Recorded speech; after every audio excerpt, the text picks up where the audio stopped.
Hey guys, happy Saturday. Thanks for joining me today. I want to talk about ACDC today, kind of my connection to that band. When I started playing guitar, I talked last week about Black Sabbath and how instrumental they were, how many songs I would kind of pour over, and the fundamentals I'd learn as I listened to and played along with those tracks. ACDC was very similar to that for me. I think what Tony Iommi did for the power chord, Angus Young was there with the open chord. He took all of those open chords you'd learn in a basic guitar book or guitar class, and he wrote entire albums with them without fluffing them up very much. It was just straight G, C, E. That's just what he did. His lead playing is, a lot more advanced, and back in the day, if I could pull off an Angus Young lead, I thought I was pretty boss. But I love their discography. I find these days I'm probably more of a Bon Scott fan than a Brian Johnson fan. But, having listened to the radio when I was a kid, I was very aware of ACDC and their wonderful body of work. I had a chance to see ACDC in 1991. I think I've said that before in one of these recordings. And it was one of the shows I was looking forward to the most. And probably a top 10 show I've ever seen. There was a lot of build up to that show. ACDC hadn't been here in probably 10 years. In fact, I think it was 10 years. They played in 1991, and there was a couple people that were killed here in Salt Lake when they played at the Salt Palace. And, it was an unfortunate circumstance, and I think, the way it was portrayed in the media made the band pretty sour. Like they didn't do anything and didn't care, and, when you're up on stage, you don't always know what's going on. In fact, I think it's even documented in their Behind the Music, the series that VH1 did. I think they talk about it a little bit. So when it was announced they were coming back, I was completely floored. So that was part of the Stiff Upper Lip tour, and they haven't been back ever since. They still perform, they still tour. They're actually recording a new album right now, which is insane.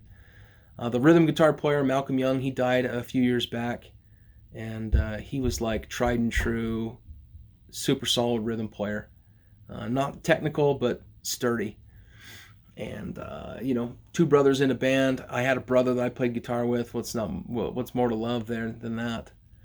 So I'm a big AC/DC fan. The song that I want to play today is called Whole Lotta Rosie. The original recorded version is kind of slow, but every time they play it live, it's a lot faster. And the first time I actually heard this song was from their AC/DC live album. Now, I remember when I was a kid and I started collecting music, there really wasn't an AC/DC greatest hits that you could buy.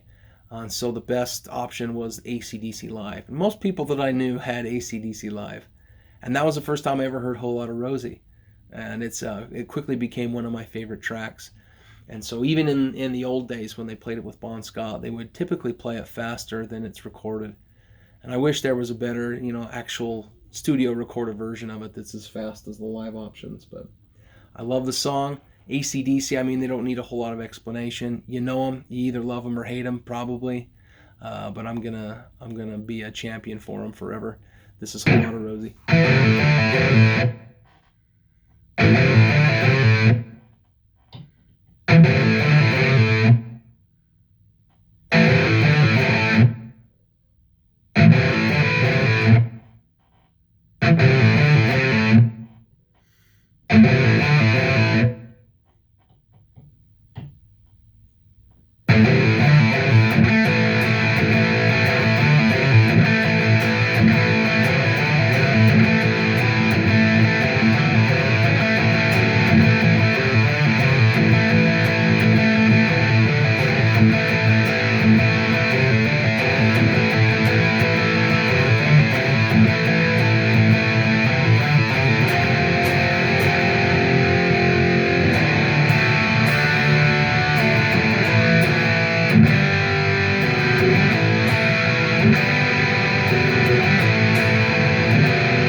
Awesome.